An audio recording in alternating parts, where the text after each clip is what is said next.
Yeah. Fantastic.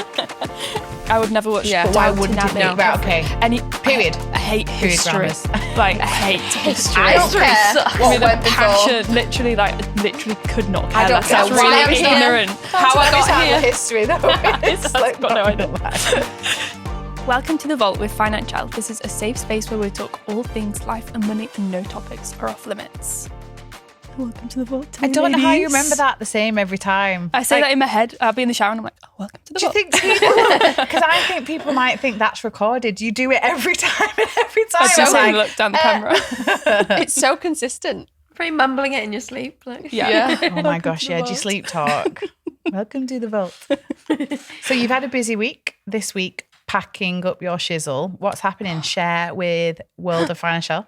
So I am moving house. Or I'm moving from a flat to a house.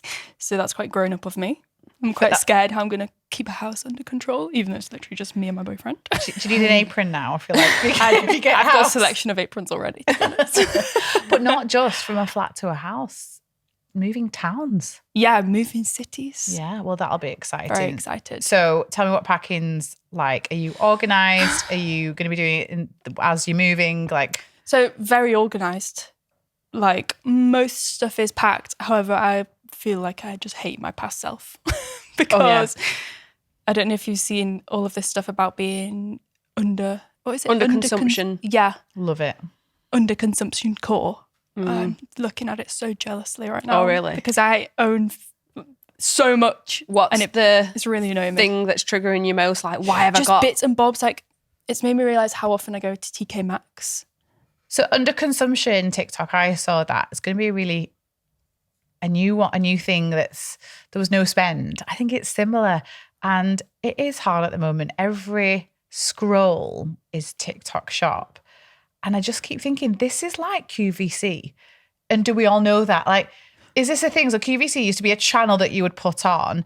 And I don't know about you. And I keep trying to tell the algorithm when I don't want to see those stupid dresses that everyone's wearing or for whatever. like £1. I think like a milkmaid dress and everyone's got the same one. But I keep saying like, not interested. But it's like, oh, hi girls. Oh, I've got this new dress on. I'm like, you're literally just trying to sell it me. You're not trying to tell me about your new dress. Like if it was a genuine fit check or a nice outfit, I am here for those.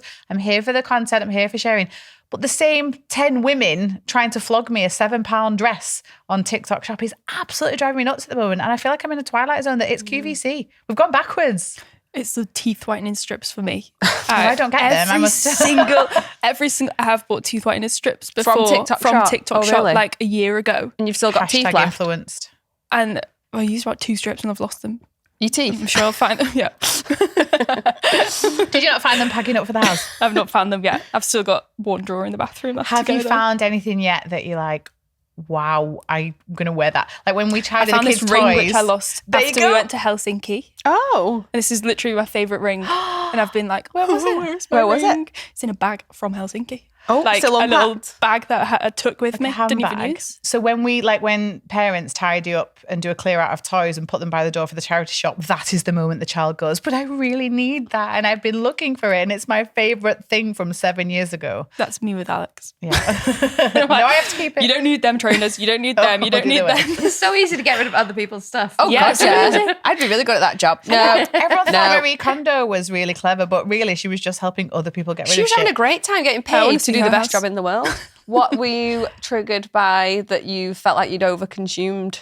It's just all the little bits and bobs. Like I go to TK Maxx far too often, and I'm like, oh, this little dish. Oh, this little. Oh, so it's like trinket thing. crockery. Yeah, just so many like like little bowls. jewellery How many holder. dips can I have? But listen, when you have a Loads. house, maybe you'll host people more than when you had a flat. And those bowls are going to come handy. Whereas, as we've talked about on the pod before, I still have a load of IKEA bowls or hand-me-downs from anyone in my family. They know they can bring me bowls. I'll go, yeah, put them in the bowl drawer. And then when you all come around from a party, I'll get all your bowls out. Oh, well, listen, good luck with the move and let us know next week how it goes. And I will definitely have bought more stuff because now I've got more room to fit more stuff Oh, yeah. into TK Maxx. This is a problem. The house goes bigger and people just fill it, don't they? Yep, I will absolutely. absolutely be doing that. Okay, time for a controversial opinion. Don't be a stay-at-home partner if you don't have children. Where's Why? this stemmed from? So I'm thinking stay-at-home fiance caught on TikTok is a big one. We've got the Nora. Is it Nora? Nora? No. The trad wife. Yeah, on and she's TikTok. like, I don't know her name, but she's the trad wife. Like, yeah. She's like she'll a be like, US Utah Mormon, I think. my husband wanted some chewing gum. So I made it from scratch. She does a lot of bread. I was about to say she makes bread a lot. Jesus Christ. And she'll be there in like a dress that Kendall Jenner was like, oh my God, this is my dream dress. And she's there making chewing gum in it. This woman. Jesus. Insane. So I've only seen it when other people, I've not seen it naturally. So someone must have sent it or tagged it. You shouldn't be a stay-at-home partner if you don't have children. Yeah. This would be because someone's got a partner that can sustain them both financially, presumably. Yes. So one's got a good job, but this is not like a childcare thing. It's more of a lady of leisure. That was the phrase used in football's wives earlier days, when actually that's probably a really typical example. Someone that was an original wag pre-children, but really didn't need to work and possibly didn't want to, would enjoy a particular lifestyle. But the problem with that is, firstly, you're not kind of building your own career and your own path and your own enjoyment, but there's no rules about whether you do or don't want to do that. But if you're not married, you're not legally entitled to anything. And so if you pause that and you pause your income earning ability, your investing ability and your pension, if that situ doesn't work out, you are completely left on your own. And you might be all right with that. And, I don't know, I empathize it with a little bit, because if your partner or fiance says, oh, you don't need to work, like, I'll look after you. But it's kind of like, oh, until you are married, you've just no money, no assets, and you're kind of a bit exposed. Did this stem from someone that had done it and then were telling people don't do it because Yeah, so there was a TikTok and the girl was like, I'm sat on my £30 Facebook Marketplace sofa. Like, I've got a whole life to rebuild. That because she literally just didn't have one. So her relationship did break down. Yeah, so her relationship broke down, not married. It was like a warning. And she's now like, I've got nothing. Jeez. I have to build everything for myself now. There is that thing of being over-reliant on other people. Oh, would I take the opportunity to be a lady of leisure if it was presented to me? I would. I mean, for a short term, if you said to yourself, right, for like a year, I'll do this. I think it's accepting what the downside is. And so that must be listen, if you do that and you're in your early 20s and you've got it's for a period of time. I think if you give yourself time, and listen, there's going to be some people coming at me going, oh, then you just marry him for money. Because if you marry and then you don't, because what I'm saying is once you're married, at least legally, you are entitled to assets. But that's because you legally share assets, and what's yours is yours, mine is yours and yours is mine. Maybe, I don't know. But so don't come at me for saying that, because there's nothing wrong with, at different parts of your life, one person working more, one person taking care of the home, kids or no kids. I'm all right with that. Especially if I would want to do that for my partner. If I loved my job and it paid well and my partner didn't, why can't I work and provide for him? But at least the fact that we are married means that if after a couple of years I decide to end the relationship, he's got something to fall back on. Do you know what I mean? So a lot of people, this will be interesting for people whereby they follow partners' careers round. Because I've got a friend, we've both got a joint friend who had to follow her husband's career around. It was the nature of the job. So it would have been really hard for her to start a full-time job somewhere, knowing that within a few months' time, at any one time, they could move from one place to another and they could sustain financially. So I think that's a little bit different. And that was at first pre-kids, and then kids came along, and then they needed a lot of looking after. But yeah, you few jobs. You can just travel, and that's actually jobs is a big one as to why, someone might get a job overseas, they might get a job in the city, and you're going, do you want to come? And what a lovely thing to be able to do together. Yeah. But I'd be like, can you pay into my pension though? Yeah, that's the thing. It's like, I'll provide for you, but only on the day-to-day, only on the bills. Yeah. And so again, I think that's where a time limit, because listen, I'm all about always investing in your pension, not losing out on those days and weeks and months. But if it's for a defined period of time, and I think as long as you're conscious that for as long as you are not married, you would be starting again. And so maybe it's a good thing to think about working a little bit, or think about upskilling during that time. Do you want to do a course? Do you want to like network and make sure you stay work connected? from anywhere now, can't you? So I think times have changed whereby you can't, there's no excuse to be like, oh, I can't because I might not be here next month. Like loads of people have jobs where they can do stuff on the move, but it's a very privileged place to be. And I can't imagine I'm making an assumption, but many of our community members have got We've not had a dilemma about it, put it that way. No. This is more a controversial I'm opinion. just so bored. Got nothing to do but with all this money. A few years ago, you might have asked, the tabloids would ask children, what do you want to be when you grow up? And it would be a footballer's wife. I'll take that. And I want to be a YouTuber. Lucy's still there. You want to be a YouTuber's wife. No. It's moved on. Yeah, YouTuber's wife. It's much more convenient. But it is, the aspiration was to be Lady of Leisure in some respect. and or famous. Yeah. So like Lady of Leisure. So not because I want to look after the children, just because I'd like to do that, and or because I'd like to maybe be famous. We were looking at the professions of the current England football team. Mm-hmm. And most of them, if they weren't stay-at-home mums, because mums, multiple children, moving around, and not a need for both of them to work, influencers. I think that's great. Lucy's like... But do you think that happens second? Are they an influencer because they're a footballer's wife, or Probably. where there's some hey-ho? But yeah, I feel like as long as you're mindful and you know when you're going in, you know what you're signing it's not up too for. controversial, but it's controversial if it's like, la, la, la, la, this is amazing, I'm not working. Oh, I need to go find a place to live and a job and a sofa, and I've just had like the rug literally probably pulled from under you. Yeah. And I think it's also important to go into relationships and not being naive. Like anything Think can it's going to be happen. this way forever. Yeah. Because that person arguably probably didn't have any like emergency, I'm making an assumption, but no emergency saving fund. So where do you live the day that you split up?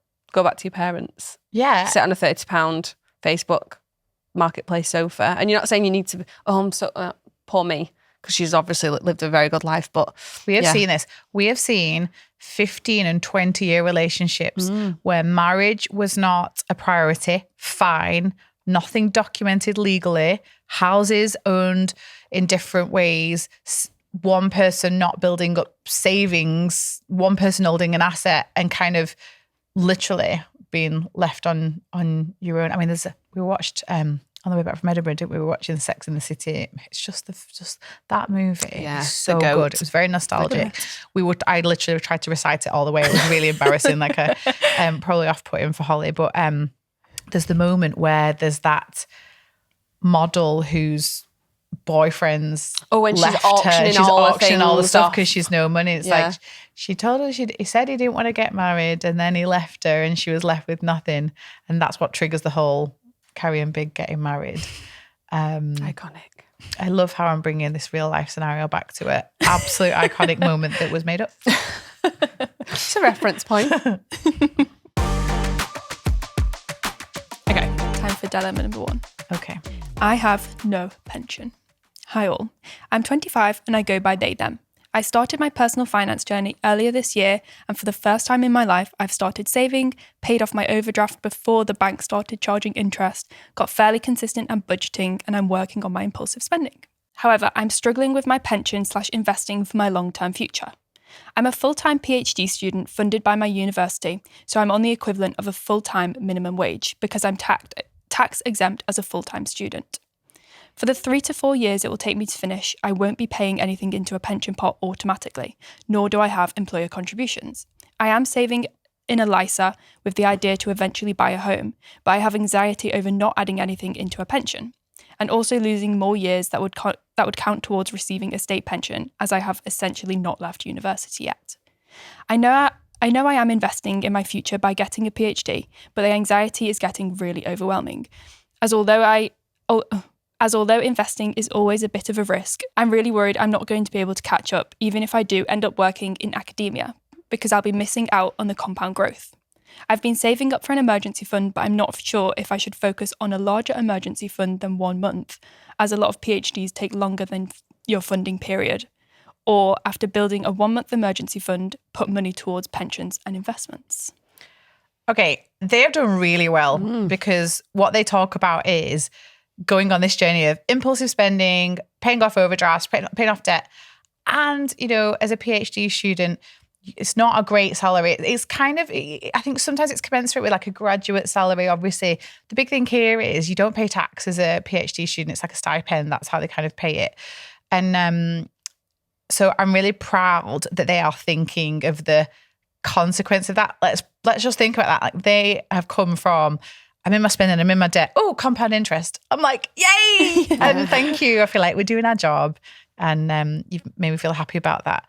But you're probably in a similar situation to a self-employed person. So yes, you are not going to benefit from the employer match, and public sector as well. I mean, I don't know if it depends on the universities, because that's not quite public sector, but sometimes there's a really good match as well. So, but you're not an employee, you know, you are being paid as a PhD student. So I think you need to treat this like you're self-employed. And I probably, given you've got 1 month's expenses saved up, I would do this from now. I would look on the government website and look at what a typical contribution is. I think it's around 8%. I've not had enough coffee yet, so I need to look at it later. But I think you can look at a percentage of your salary as if you and your employer were contributing to your pension, and set up a SIP. In the UK, we've got a self-invested personal pension. You've obviously got different ones around the globe. Start that like a direct debit. Like, it's you, because you are right. Compound interest is really, really important. You know, you want the time, and you're still so young. And so to kind of put it off until you've saved a bigger emergency fund is kind of putting off this inevitable thing, which is really, you should be trying to manage it because if this was a salary, it'd be taken out. Yeah. Do you know what I mean? If they were getting a salary, you wouldn't even think about it. I would say you sound like you're trying to do quite a lot of things at once, and the system that we use is doing one thing at a time and doing it really well. You commented that you're putting money into a LISA because you want to buy a house. You have saved 1 month emergency fund, but you're conscious, and rightly so, that your PhD may go on longer than your funding is giving you. And do you also want to invest? So I would wind it back a little bit. I would focus on building a bit more of a substantial emergency fund if it was me, because you've already highlighted that it's likely that your PhD is going to go on longer than your funding requires. So I would build up a healthier emergency fund, pull back on the LISA. The house probably it's really hard to save for a house deposit, and can be quite like... They're trying to do quite a lot. That is such a good point, actually. And if you get to the end of your PhD and you've not needed to use that money, dump it in a LISA then. I still think they should save into their pension like they're an employee. Yeah, definitely. I would say that as a priority over the LISA, because it's such a long-term thing to save for a house deposit, especially if it is a low salary to be on. PhD salaries are really low, so you're not going to make that much room on saving a deposit. But if you can get the compound interest of paying into a SIP. And the discipline of just putting money away. I have to invest for my future. Everyone wants to have a house. Like, it's such a UK thing to want to own a house, and it's a really good goal to have. But just look at the situation. Look at it in isolation. I think emergency fund is a priority. Beef that up a little bit more. Yeah. I think if you follow the playbook, we recommend eventually that you get to like a 6-month one. Obviously, on a low income, that could be quite difficult. I would probably say like a 3 would probably be a bit more sensible. And like Laura said, if you don't need it, you can dump 2 months of it into your LISA and you get the top up. Yeah, but do the contribution. Well, so we can't give financial advice, but if it was me, I would be paying into a SIP because I want to see that growth. If you're itching for the growth. And they want to as well. Yeah. But I love how we've gone from, I'm an impulsive spender, I have an overdraft, I have credit card, to, I need to be compounding this money. They're already looking at the next so thing. Much. Yeah. Yeah. They've achieved so much. Give yourself a pat on the back started first. Saving. Overdraft paid off before the interest starts. Consistent at budgeting. Working on impulsive spending. It's fantastic. Really good. And for anyone listening to this that's like that person and you're thinking, I am over here in the budgeting space and all you people talking about investing, it's a bit overwhelming. No. It is an account that you open. There's so many providers. You can go out there. You can just set up a direct debit and start slowly. But it's just like a bill. So just like you have to pay your gas bill and your water bill, you can, if you want to, invest, and it is not overwhelming. There are, like I said, we've got a really good guide in the app that walks you through how to do it. There's a load of providers that guide you through the process, some real big names. Your bank's probably got one in your app. Go have a look, but don't overthink it. This is how quick this person's gone from, I need to make sure I don't spend too much in home bargains, to, how's your how's your portfolio going? And I'm here for it. So well done. Amazing. Okay, this is a really good community one. On to the last debt, then full steam ahead on my mortgage. I want to be mortgage and debt free by the time I'm 40. Super ambitious, but my debt payoff journey felt exactly the same when I started back in 2023. Wow. They're going for it. I see. So I'm 37 now. So there ain't no way, unless, and I don't play the lottery, so that I could be debt free in 3 years, but like mortgage free.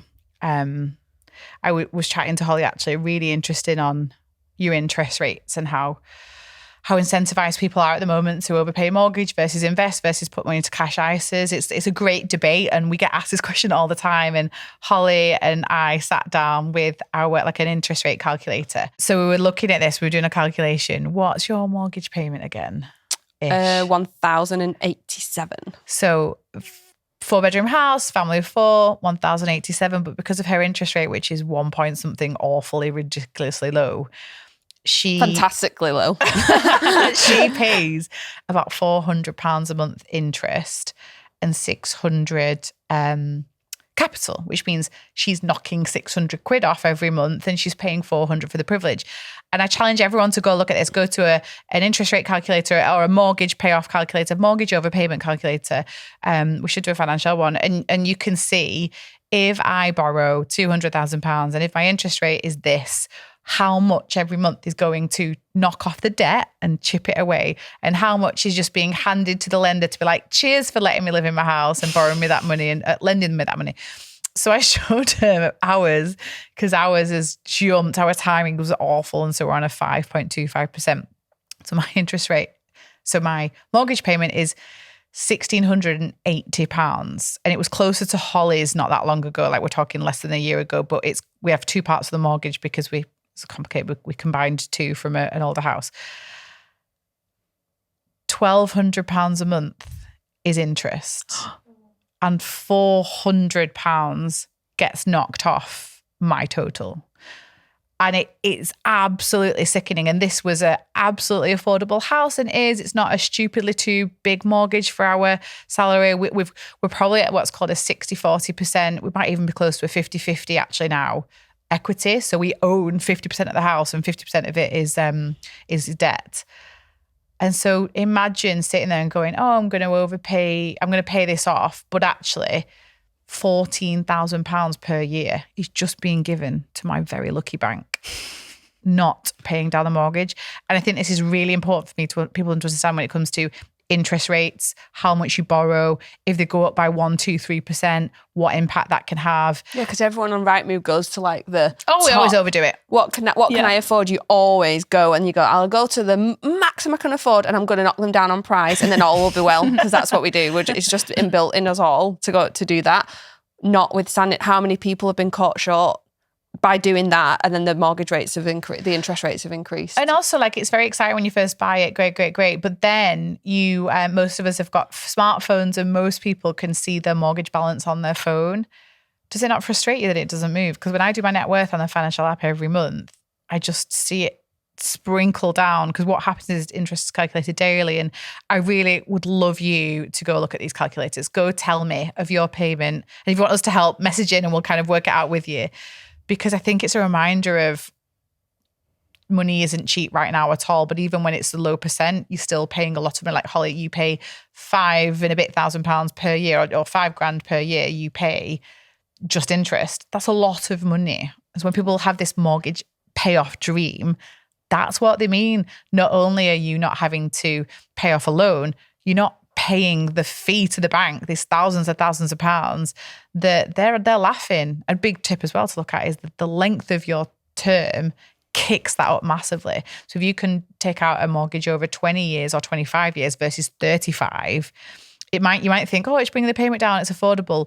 You are just literally handing over thousands of pounds more, and you can tweak the calculator and it shows you how much more the bank get. I keep seeing on TikTok at the minute, like young couples buying houses and they take out the longest mortgage period. Oh, do you see that? Yeah. That's your TikTok. That was the trick. Then you can afford it. Like I've been there where we've gone, I want to buy that house. So let's just kick that length of term to like 40 years, like when you're in your 20s. And then when you picture it, you're like, wait, you're going to be like 60 something. And And I think people think we won't be in there then. Yeah, that's the thing. It's like, we'll pay it off early then. But then people upgrade to bigger houses. People just move house to a bigger house. They don't pay it off early. And to the point, interest rates can just go up. doesn't, the longer the term and the higher the interest rate, you are paying nothing off a month. Like you may as well rent. Like this is the whole like rent the house debate. But so coming back to the point about I wish I could be mortgage free in 3 years, but I definitely can't. But you can see why in my household we have a debate every month over investing extra into pensions and knocking down that because it's so overwhelming and it's not overwhelming. It's so annoying that I'd rather start ramping up that than market stuff because stuff's going into the market for your pensions. But anyone that fancies looking at a mortgage payoff journey, go have a look at the blog in the app that we've got. I think Sarah and her community members wrote it and it's really inspirational. And I emailed her because I was like, so I've read your blog. It's really good, really helpful, really informative. And we both then had a debate back and forth over email or a conversation about, she then said, oh, actually now I'm leaning to, I probably should be putting it in a higher interest savings account because I've done the calculation. Yeah. So everyone's individual, you have to have a look. But yeah, owning a house is not for the faint-hearted, I would say. We could have locked in our interest rate for 10 years and we didn't. I mean, your husband reminds you about that every day. But on the plus side, well done, community member, and let us know when you are mortgage free. Yes. If you'd like to tell us your win, head to the community in the app or email it to thevault@financielle.com. Time for another dilemma. This is a good one. My brother and sister-in-law one up everything we do. Sorry. Picturing it already, but go.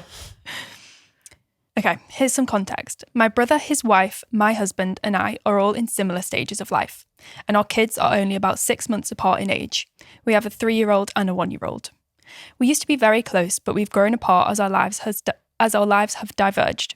My husband, brother, and sister-in-law all went to university together and have the same degree in civil engineering, while I work as a nurse.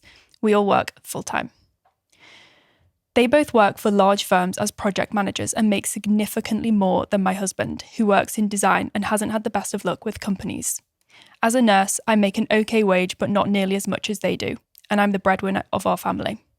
Additionally, my sister-in-law has benefited from some lucrative investments thanks to her family. The hard part for me is that they often bring up money, how good of a deal they got on things, how much they make per month, and complain about their financial struggles, like the cost of babysitting and maternity leave.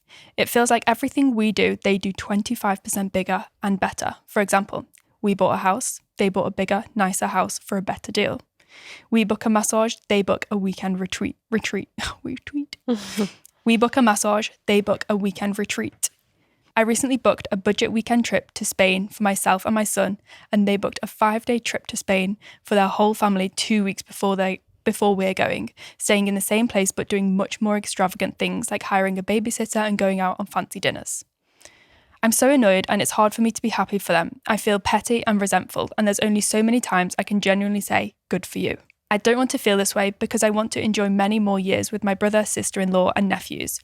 I'm worried this problem will only get worse as our careers progress. Any tips, opinions, or insights would be greatly appreciated.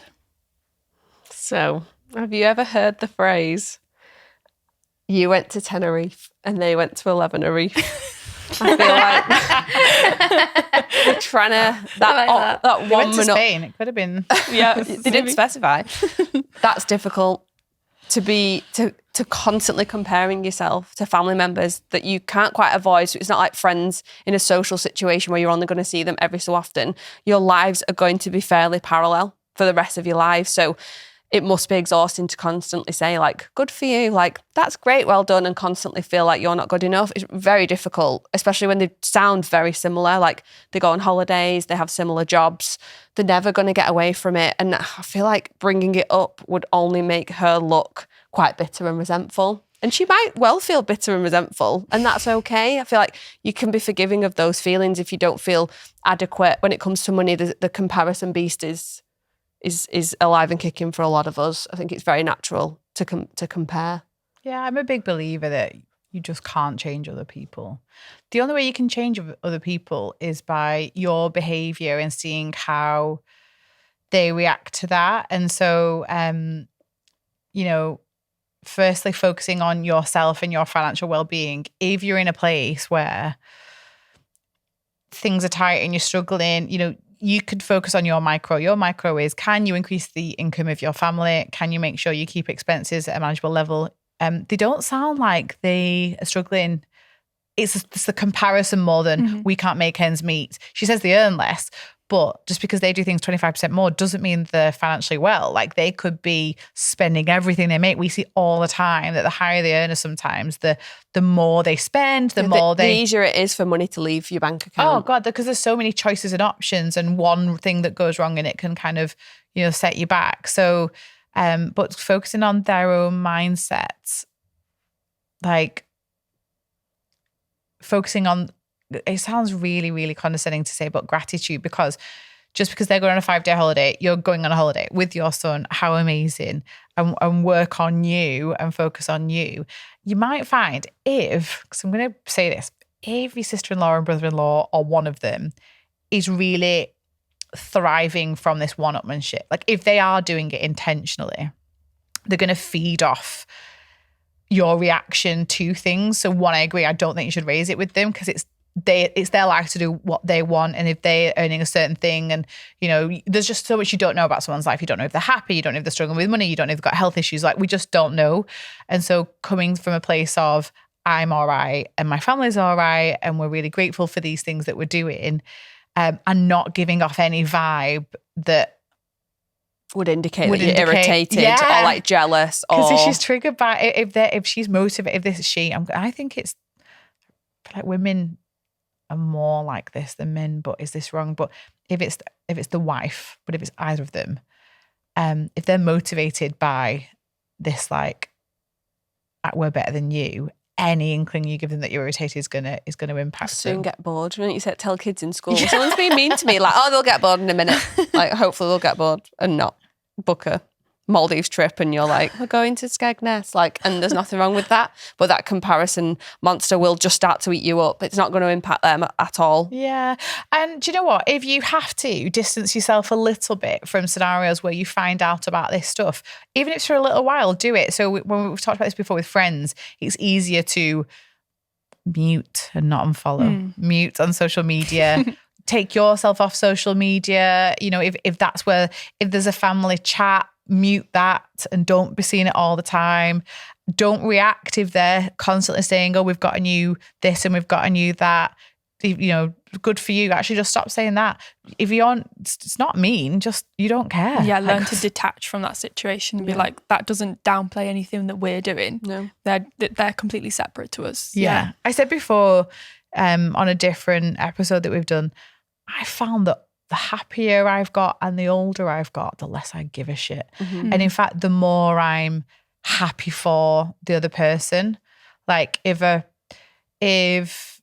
friend was buying a new home 5-6 years ago, 7 years ago maybe, and I was still in like a smaller house, I can imagine the Laura would have been like, well, I want a nice house. I mean, I'm happy for you, but I want one.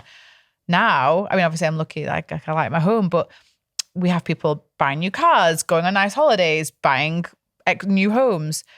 I just can't even describe. The more financially well you are and the more like at peace with your life, you go, oh, amazing. I'll bring a bottle of wine round. Next. Like it's it's night and day between, I think, your 20s and your 30s. I do, but it's also night and day if you've got your money shit together. True. Or if you're struggling, like that because must be you hard. understand the math doesn't work, so it's not within reach. So you just go, oh, that's really nice, you know. When you're not really aware of your spending, or you just continuously impulsive spending, or want to engage in that one-upmanship, if you've got your money shit together and you know where every penny goes and you know what your goals are, and you know your head doesn't get turned because you're like, well, I'm in my situation at the moment, we're never going to have £1 million house. Yeah, and I think that's quite true, actually. Go, It's, you know what you can and can't. And you know that even if you can afford one, if you want to do these other things, you can't. Yes. And you've made a choice. And so, would you rather holiday 4 times a year or have £1 million home? You've got choice. Yeah. And what's important to you? It might be the house. And you go, forgo holidays. I'll just holiday, a couple of holidays in the UK is fine for me. Not for me. The weather's horrendous. I'm forgoing the £1 million house. Bigger house, more to clean.